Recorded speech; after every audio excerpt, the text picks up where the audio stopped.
Organic chemistry का सबसे बड़ा धोखा, अगर आपको लगता है कि बेंजीन रिंग होने की वजह से बेंजोइक एसिड हमेशा फॉर्मिक एसिड से स्ट्रांग होता है, तो एनटीए ने इस जेई मेन 2026 पीवाईक्यू में आपको सक्सेसफुली ट्रैप कर लिया है। आइए इस एरोमेटिक एल्यूजन को तोड़ देते हैं और देखते हैं कि एक छोटा सा हाइड्रोजन एटम आखिर बेंजीन को एसिडिक बनाता है कैसे। तो अब जो बात है यहाँ कि हमारे पास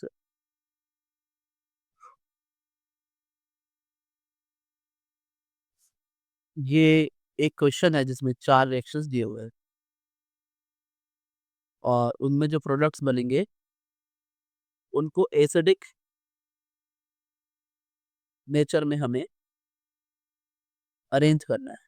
ठीक है, मैं एक एक करके सारे रिएक्शंस को लिखता हूँ और फिर हम उसे कंपेयर करेंगे कि ऐसा क्यों होता है ना। आई सो फर्स्ट ऑफ ऑल हमारे पास है पीएच NH2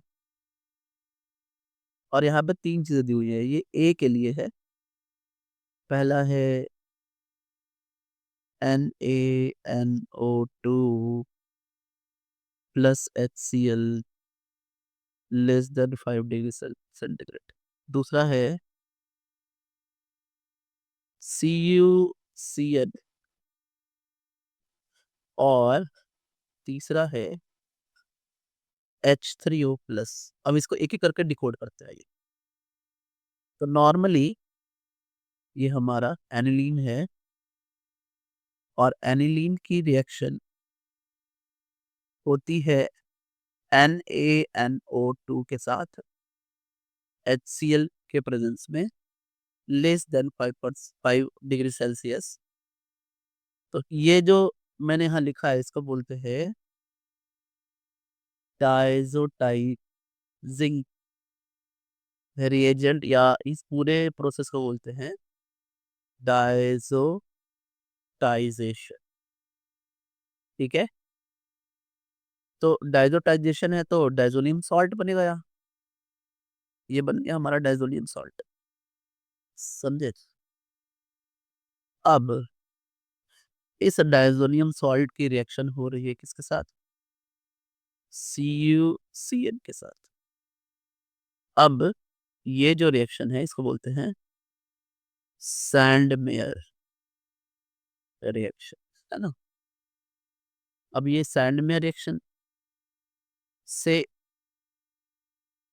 जो N2 प्लस Cl माइनस है वो हट जाता है और ये बनता है यहाँ पे Cl। ठीक है, फिर जब हम इसे हाइड्रोलाइज करें, थर्ड पार्ट H3O प्लस करें तो ये बन जाएगा, है ना, बेंजोइक एसिड।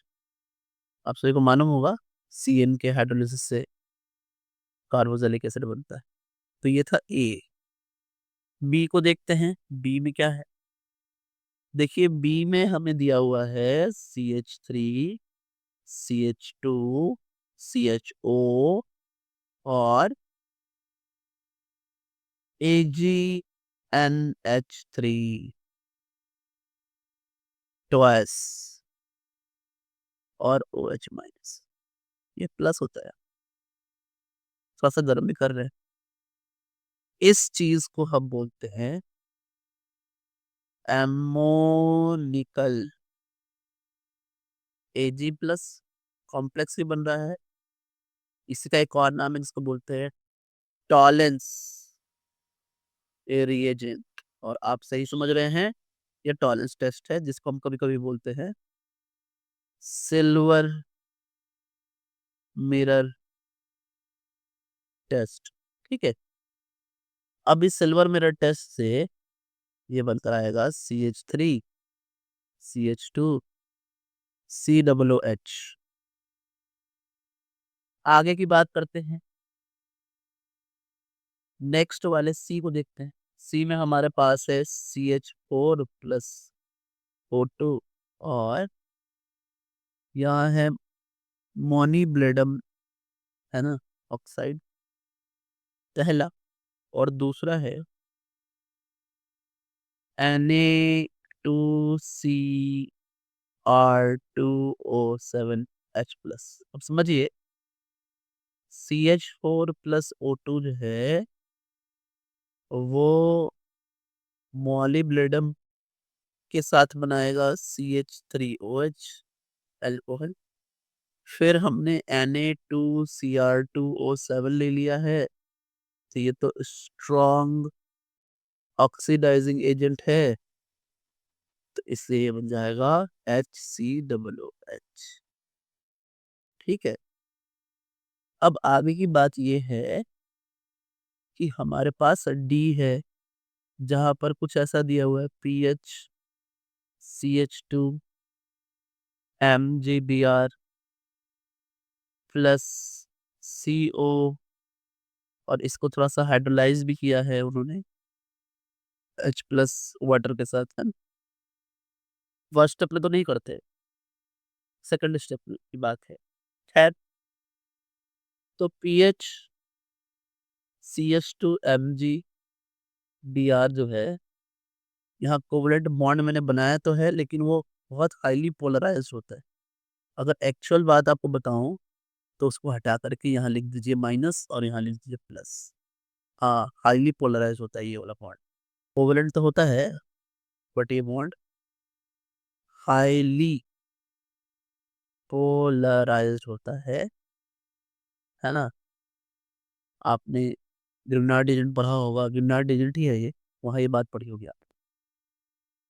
फिर अब ये जो माइनस है वो यहाँ अटैक कर देगा, ये बॉन्ड टूट जाएगा और ये बनकर आ गया PHCH double bond O minus. और फिर इसको हम H प्लस ले लेते, ये बन गया PHCH। चलिए यहाँ 2 छूट गया था, 2 लिख देता हूँ मैं, 2 था ऑलरेडी, वैलेंसी सबकी कंप्लीट रहेगी।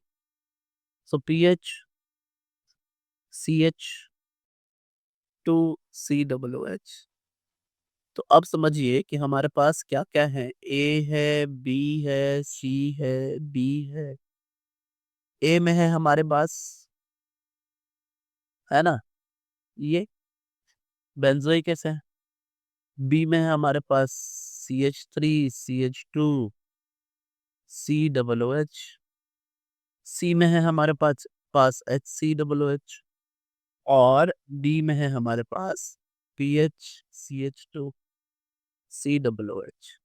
अब समझिए जो ऑर्डर होगा वो ऑर्डर होगा HCOOH जो है वो सबसे ज्यादा एसिडिक, सी, उसके बाद फिर आएगा हमारा ये बेंजोइक एसिड, ठीक है, ए, फिर आ जाएगा हमारा PHCH2COOH, डी, और सबसे लास्ट में आएगा हमारा CH3CH2COOH। अब कई बार ना स्टूडेंट्स वो बाकी चीजें तो समझ में आती हैं, बस ये नहीं समझ में आता कि आखिर सी को सबसे ज्यादा एसिडिक क्यों लिया है ना।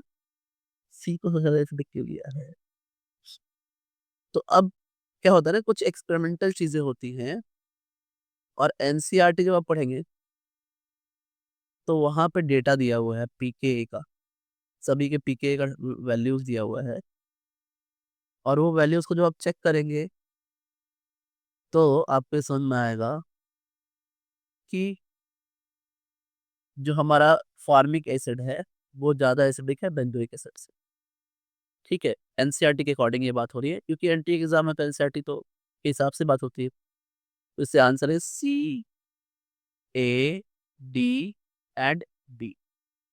ये ऑप्शन है पहला, CADD पहला ऑप्शन है।